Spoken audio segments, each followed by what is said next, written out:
Hello, FMLP students. Welcome to February, our VoiceThread. This month, we wanted to focus on special park uses. For myself, this was something very dear to me because I worked at a park most of my career in the seventh largest city in the country. I had to deal with a lot of special park uses through my career there. But it wasn't until I met up with our guest, Sean Kennealy, about 8 years ago at Capstone was the first time I met him, and really realized that National Mall and Memorial Parks is the king of special park use parks out there. So we invited Sean to help us get an understanding about what they have to deal with, but also get our conversation started off on special park uses this month. So thanks a lot, Sean. No problem, Mark. I'm glad to help out. And hello, everybody. All right. So just to start off with, just to give everyone an idea of the scope of what you have to deal with. So how many special park uses do y'all have approximately every year, and a little bit of the variety of what they might be? Sure. So here at the National Mall Memorial Parks, we actually have a division called Permits Management, where we have a separate division that deals with all our permitted activity. They issue roughly 4,500 permitted activities or events every year here at the National Mall Memorial Parks. So 4,500 approximately is about our average over the last couple years.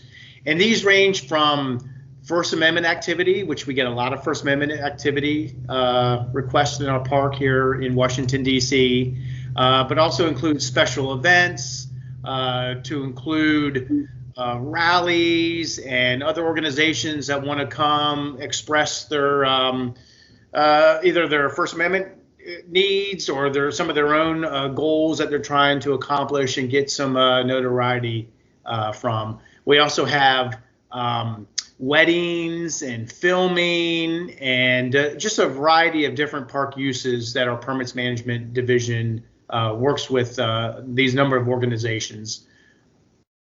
All right. And you're now Deputy Superintendent, but I know you came up through facilities and project management. How does all these permits, or how do all these permits affect the operations of a facility management division? Yeah, so it's pretty significant. As a facility manager, I managed the facility management division here for 16 years.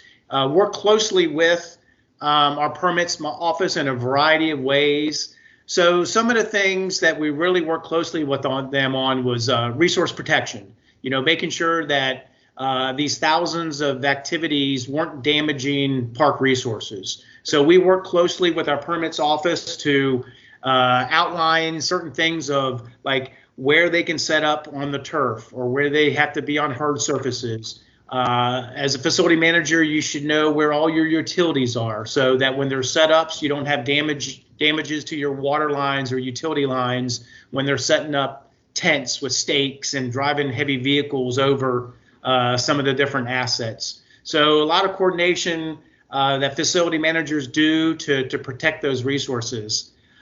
We also created a position called a turf manager, where NAMA had the first turf manager project in the national position in the National Park Service, because we felt that over the years we've invested pretty significant money in our restoration of our turf and soil conditions. So having this expert to work closely with our permits office really helped the permits office understand so that they could then take that information to the permittee.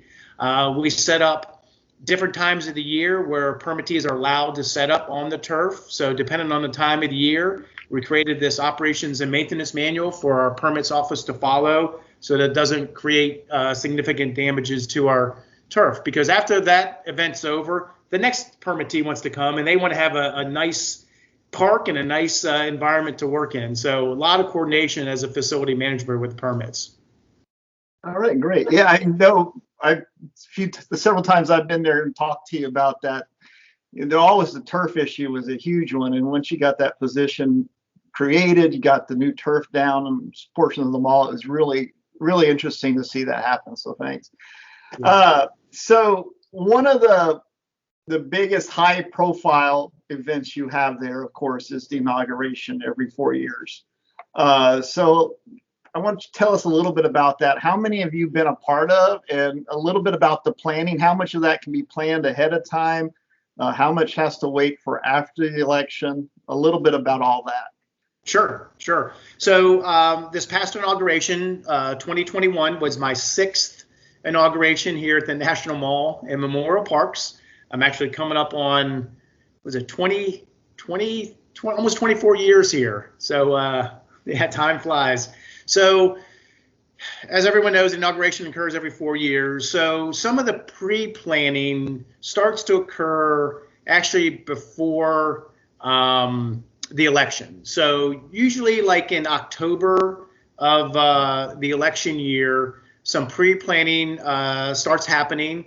The Presidential Inaugural Committee, or the PIC, is starting to form.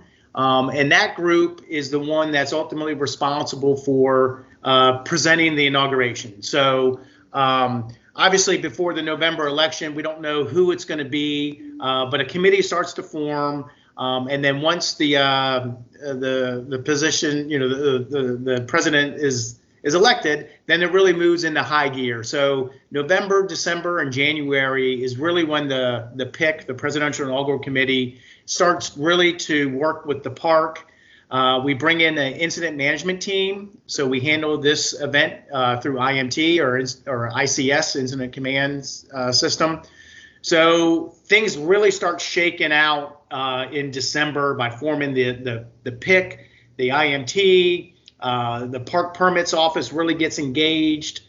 Secret Service is really engaged in it for the protection of the new president. So a lot starts happening in December, and then obviously up into the actual inauguration, which is usually January 20th of every 4 years.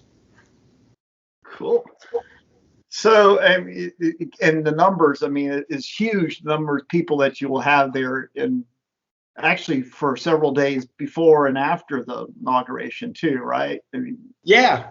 Well, it's this year was a lot different. So it seems like every inauguration I've been involved with has been different. So, for example, for Obama's first inauguration, we had 1.8 million visitors in the park that day for that inauguration. It was a huge event.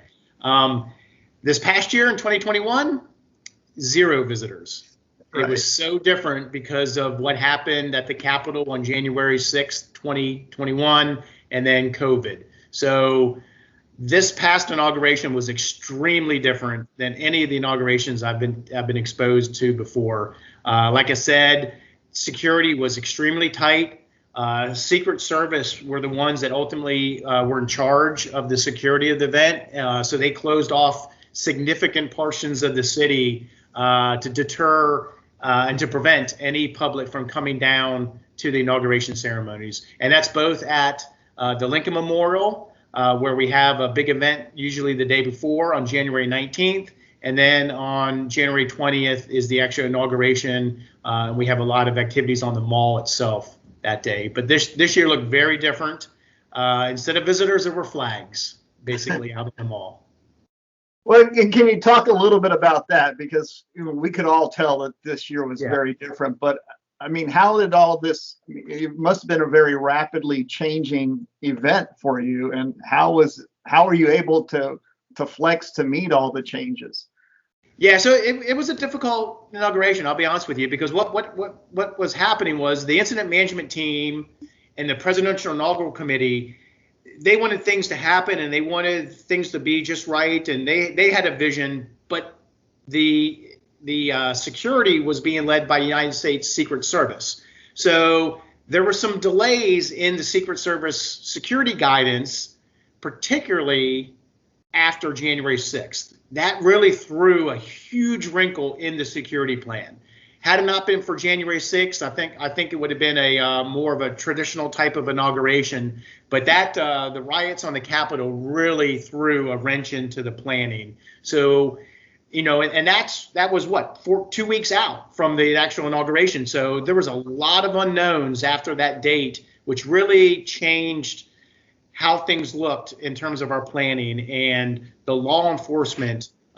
So here in Washington, D.C., the United States Park Police are our law enforcement arm. We don't have law enforcement rangers. We have the United States Park Police. But then they're coordinating with the Secret Service and Department of Homeland Security and Capitol Police and, like I said, Secret Service, and then the DC Metropolitan Police Department. There were so many law enforcement agencies trying to be coordinated through the Secret Service that it got very complicated. And then, like I said, after the riots, that really changed the footprint of the inauguration, where it made it more of a virtual experience.